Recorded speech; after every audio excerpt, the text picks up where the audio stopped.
بسم اللہ الرحمن الرحیم۔ حضرت حسین کے بعد یزید نے جب بہن زینب کو بھی مارنا چاہا، تاریخ کی وہ شیر دل عورت کہ جنہیں زمانہ حضرت زینب کے نام سے جانتا ہے، جب ان کے بھائی حضرت حسن کو اس ظالم دنیا نے زہر دے کر شہید کر دیا تو حضرت زینب پر اس کا ایسا صدمہ لگا کہ ہر وقت آنکھوں سے آنسو جاری رہتے، کیونکہ حضرت زینب نے وہ منظر بھی دیکھا تھا کہ ان کے بھائی حضرت حسن کے جنازے کے وقت بنو امیہ کے لوگ کیسے تلوار لے کر نکل آئے تھے اور کہہ رہے تھے کہ اگر حسن کی قبر حضور صلی اللہ علیہ وسلم کے بغل میں بنائی گئی تو ہم اپنی تلواروں سے خون کی ندیاں بہا دیں گے۔ یہ سن کر چھوٹے بھائی حضرت حسین رضی اللہ نے غصے میں آ کر کہنے لگے کہ اے بنو امیہ والو، تم ہوتے کون ہو میرے بھائی حسن کی قبر میرے نانا کے بغل میں بننے سے روکنے والے؟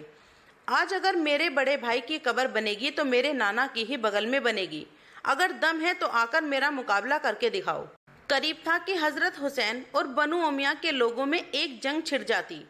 اور مدینہ کی گلیاں پھر سے صحابہ اکرام کے پاکیزہ خون میں رنگ جاتی،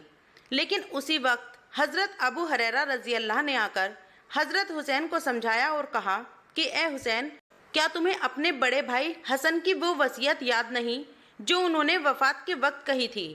کہ اگر نانا کی بغل میں قبر بننے پر کچھ لوگ مخالفت کریں تو لڑائی جھگڑا مت کرنا، بلکہ مجھے میری امی حضرت فاطمہ کے بغل میں لے جا کر دفنا دینا۔ یہ سن کر حضرت حسین رضی اللہ کا غصہ ٹھنڈا پڑ گیا اور کہنے لگے کہ چلو اب میرے بھائی حسن کی قبر میری امی کے بغل میں بناؤ۔ اور پھر شام ہوتے ہوتے حضرت حسن کو جنت البقیع میں ان کی اماں حضرت فاطمہ کے بغل میں دفن کر دیا گیا۔ بڑے بھائی حضرت حسن کی وفات کو ابھی زیادہ دن نہیں گزرے تھے کہ ظالم یزید نے چھوٹے بھائی حضرت حسین رضی اللہ کو بھی اپنا نشانہ بنا لیا اور پھر کربلا کے میدان میں حضرت حسین رضی اللہ کو ایسی بے دردی کے ساتھ شہید کیا کہ پوری اسلامی تاریخ میں ایسی شہادت کہیں نہیں ملتی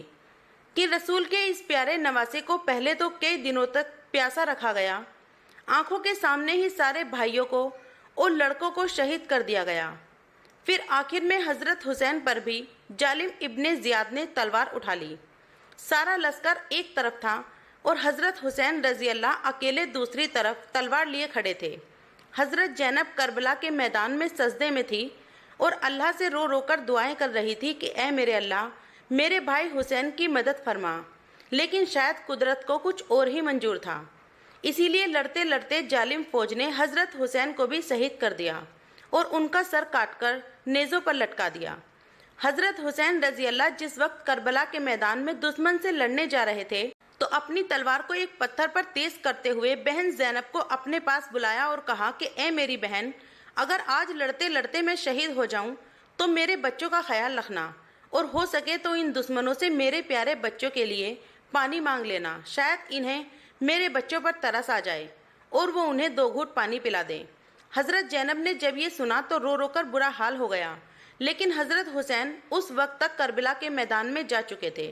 اچانک تھوڑی دیر بعد حضرت حسین کا گھوڑا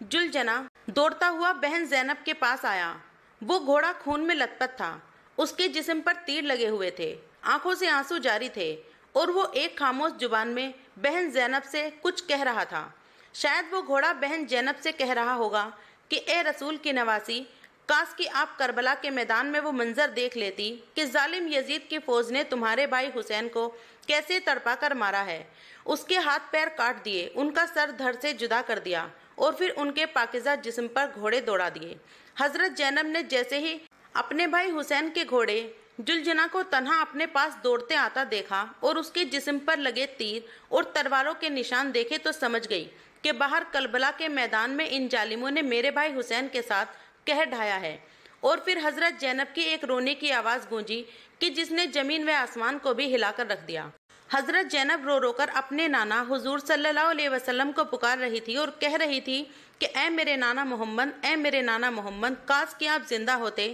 تو آج کربلا کے میدان میں آ کر دیکھ لیتے کہ ان ظالموں نے تیرے حسین کا کیا حال کیا ہے۔ حضرت حسین کو شہید کرنے کے بعد ابن زیاد نے فوج کو حکم دیا کہ جاؤ اور اب عورتوں کے خیمے پر حملہ بولو۔ اچانک ابن زیاد کے حکم پر فوج نے عورتوں کے خیمے پر حملہ بول دیا اور وہ سپاہی ایک ایک کر کے خیمے کو جلاتے جا رہے تھے۔